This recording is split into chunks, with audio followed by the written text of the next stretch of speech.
Hello po. Um, Dahil may mga gustong malaman ang naging experience ko sa panonood ng SB19 simula at bukas dito sa Taipei. So, ang ibabahagi ko lang sa inyo is yung totoo, yung makatotohanan, syempre, at sana po nabashing. At saka yung mga ibang concert goers naman, isa rin to sa mga napuna or reklamo, kumbaga reklamo, something like that. So before ko po umpisahan, sana po makapag-subscribe kayo, and don't forget to like and share this video.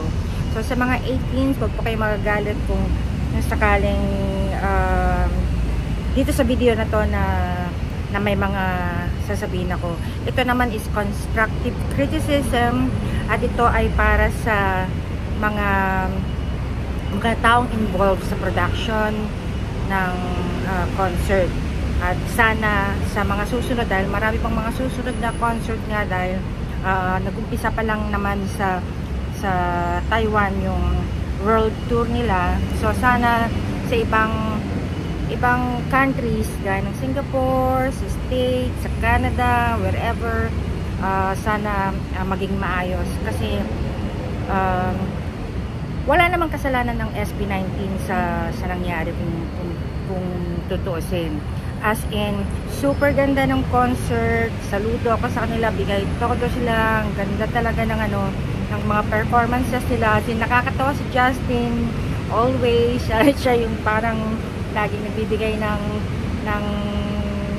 comedy sa grupo, ganyan. As in, walang problema ang SB19. Kumbaga 110% kung yung performance sila kung tutusin. Ang naging reklamo lang kasi, isa na ako doon, at ganoon din yung mga nakasama ko doon sa mismong area kung saan kami nanood nga ng concert. Kasi, kumbaga, di ba nung bumili kami ng ticket, kunwari ako, dahil ako lang naman mag-isa, bumili ako ng ticket, yung VIP, alam ko standing yun, kaya hindi yun ang binili ko, kasi nga, ayokong tumayo, nanonood, habang nanonood ng concert. Alam niyo naman, tigta na ako, di ba? Tsaka yun nga, may problema rin kasi ako sa tuhod, hindi ako makakatayo ng hindi ko matitiis na tumayo ng matagal. So, I was expecting talaga na may upuan, kasi kumbaga nung binili ko yung ticket, alam ko merong, kumbaga seated siya kumbaga yung kaya nga may number kumbaga ang pagkakalam ko talaga is seated. Ganon din yung mga nakatabi ko sa area na yon, na kala ko ba may upuan, mga ganon. So hindi ko lang na video na yung mga reaction nila, pero kumbaga pareho kami ng sentiments na bakit kami nakatayo, kasi ang hirap kasi, lalo na kapag yun nga, nakita nyo naman yung concert, nakatayo kaming lahat, diba? Although in fairness naman, pareho kaming maliliit, dahil mga Pilipino mostly maliliit.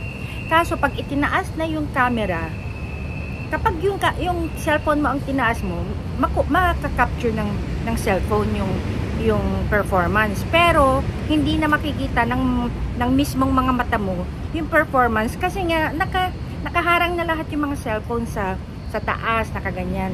So tapos may area kung saan nandun yung mga PWD, yung mga naka-wheelchair, ganyan. Yun nga, isa naming mga kawawa naman sila, kasi kumbaga nandun sila sa may gilid. Tapos syempre yung mga tao nga sa VIP, syempre nakatayo, ano pang makikita nila kung nakatayo na lahat yung mga nasa VIP, di ba? Kumbaga hindi sila makakatayo, naka-wheelchair sila So isa 'yon. Second problem is yung may mga matatanda. Sabi nga nung isang concert goer, sabi niya, hala, kawawa naman, may matanda doon, naipit na. Kasi nakita niyo naman yung kumbaga siksikan na kami doon, di ba? Sabi ko nga, pagka nagkaroon ng stampede dito, may madidisgrasya, dahil talagang although sabi nga namin, buti na lang malamig yung venue. So okay lang sana. Kaso nga, kapag ka syempre ganyan, nakatayo ka nga, siksikan na ganyan, yung babae sa likod ko, mayroon pa siyang bag na natutusok ako. Okay naman sana kasi kumbaga, sabi ko nga, kasi masaya kahit na ano, first time nangyari sa akin nga na ganon. Although nung Friday nga na nakipagsiksikan din ako kahit na nasa unahan na ako, pero that time talagang may mga tao sa harap ko tapos may mga tao sa likod ko. Malapit na ako sa stage noon, kumbaga malapit kami sa stage. Kaya lang, yun nga, nagsisiksikan kami sa ano. Tapos yun nga yung ano, wala ka nang makita talaga. Dahil nakataas lahat yung mga cellphones. So, tapos may mga bata. Sabi nga namin ala, kawawa na may mga bata. Siyempre siguro yung mga magulang dahil nga akala siguro bumili sila ng ticket at akala nila nakaupo. So, pati mga anak nila sinama. Ang nililiit. Ngayon, ngayon nga, para kami nakatayo doon, wala rin sila talagang makikita. Talagang wala. As in, bahalak sa buhay mo, parang gano'n. Yung nga tao sa likod ko, kung maririnig nyo yung video ko na ano, sabi niya, ate, yung cellphone mo, sabi ko, nagbibideo rin ako. Diba, alam nga naman, ibaba ko yung cellphone ko para makakuha siya ng, may mga ganong ano, pero, ano naman, hindi naman kami nagaway. Kumbaga, yung parang ganon yung paano ko ba ma-explain? Yung parang ano lang na, paano naman ako, parang ganon. Hindi naman in a bad way. Kumbaga, yung sinabi ko lang din sa kanya na, paano naman yung video ako, ganon. So, yun nga ang isa sa mga naging problema dun sa concert na ano. Sana makarating ito sa namamahala ng concert para sa mga susunod pa po na concert. Kasi po, dapat po talaga may mga designated po sa mga PWD nga na ano, na ma-enjoy naman sana nila rin yung show. Ganon din po sa mga bata, dahil yung mga bata talagang nag-enjoy sila kahit lumipat nga sila, kasi ako lumipat ako sa lumipat ako sa likod. Talagang hindi ko na kinakaya yung naiipit ako sa gitna. Sabi ko, yun na nga lang ako sa likod, ganun, baka mas okay nung lumipat ako sa likod. Mas nakikita ko. Tapos yun nga, mas maluwang, mas Tapos andun yung mga bata. Nagtatalunan na lang sila na nag-e-enjoy naman. Kahit nandun nila nakikita. Nakikikanta na lang sila, ganyan, nakikitalon-talon na lang din sila. Tapos yun nga, mas kung makikita nyo yung sa video ko nga na may picture ako na nandun na ako sa likod. Kasi lumipat na ako sa likod talaga dahil nga hindi ko na kayang makipagsiksikan dun sa gitna.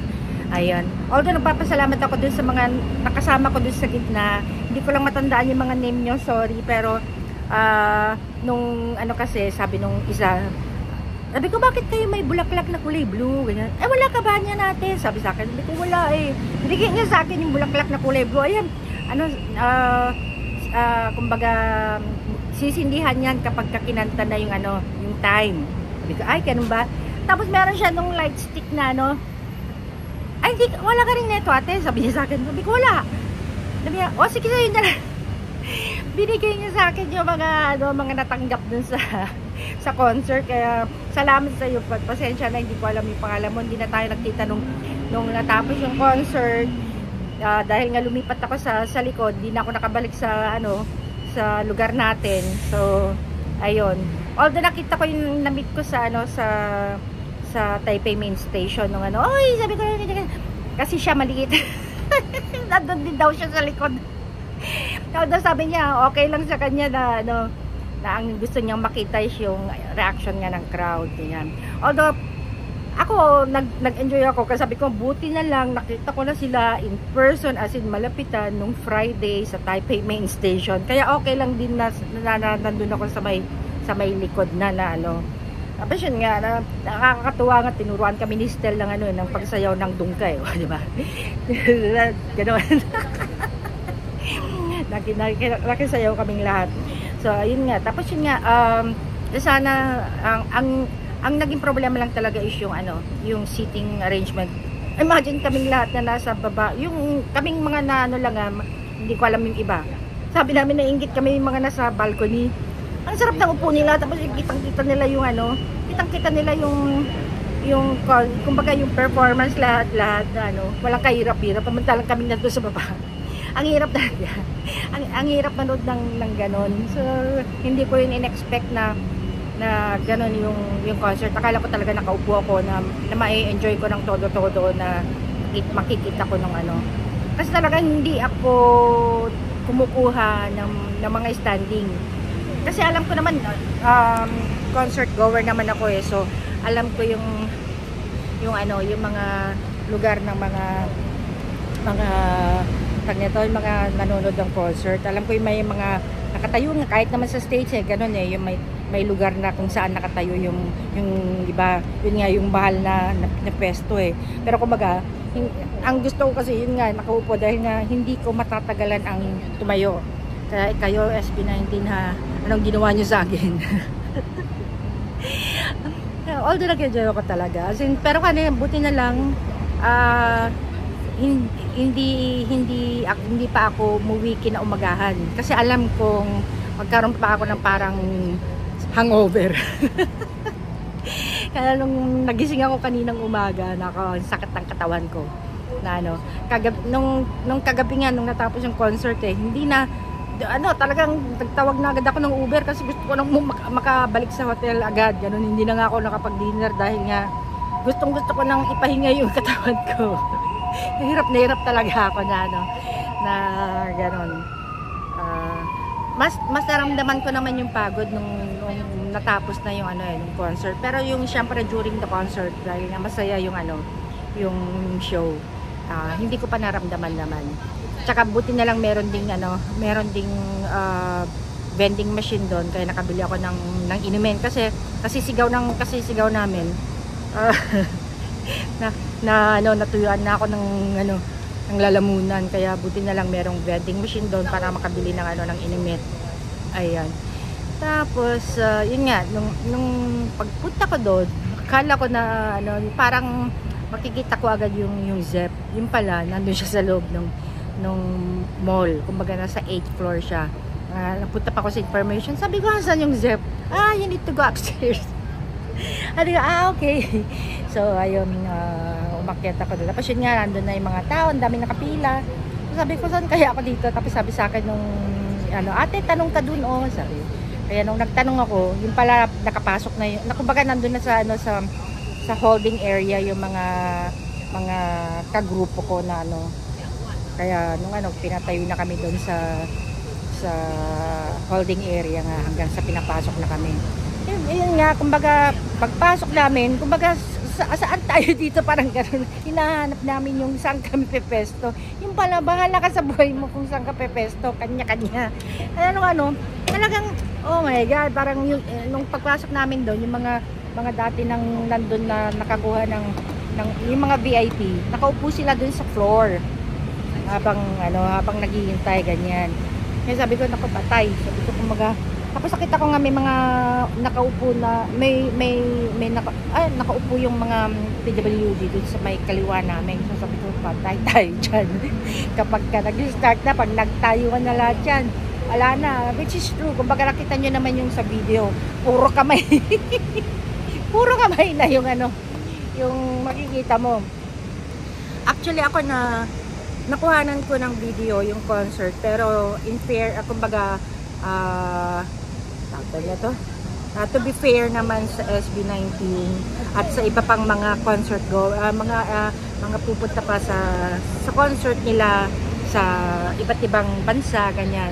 Ayokong i-spoil yung although siguro sa ibang bansa, ibang ready pa rin yung atake nila sa concert nila, pero kumbaga ayokong magbigay ng spoiler sa mga manonood ng concert.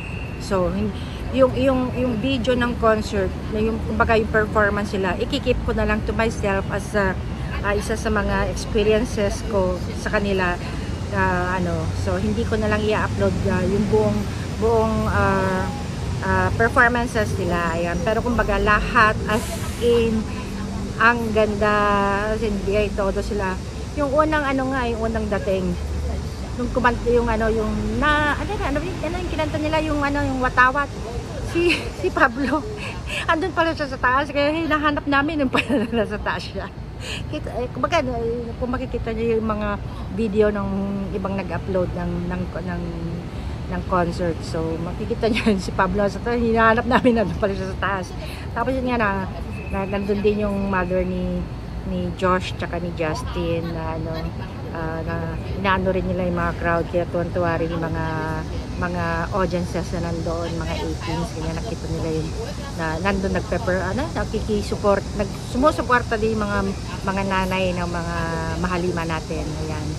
So, aros yun, tatawa ako na finally nakita ko nga ng buong-buo yung mukha ni Ken, hindi na nakatago. So, ayun. Tapos yung nung natapos may yung second to the last na song nila, akala nung iba tapos na, kaya ang dami ng laglabasan. Ako alam ko hindi pa tapos kasi hindi pa nila kinakanta yung dam. Kasi yung dam yung muling kinanta nila, so ayun, sabi ko hindi pa tapos yan, hindi pa nila pine-perform yung dam. So true enough na yung dam yung last song nila na pinerform. Ayan. Tapos yun nga, nung bago sila pumasok sa loob, si Justin, si Stel, hinubad niya yung shirt niya at talagang hinagis niya sa audience, kaya tuwa-tuwa yung kung sino may nakakuha ng shirt ni Stel. Ayan. Kung makikita niyo yung may picture na topless si Stel, ayun, hinubad niya yung t-shirt niya at hinagis niya sa audience. Ayan. Swerte nung nakakuha ng nung t-shirt ni Stel. Ayan. So sa SB19, bakit niyo ako iniwan dito? Umuwi na pala kayo. Umalis na pala kayo dito sa Taipei. Ako naiwan pa ako dito. Bukas pa yung flight ko pabalik ng Manila.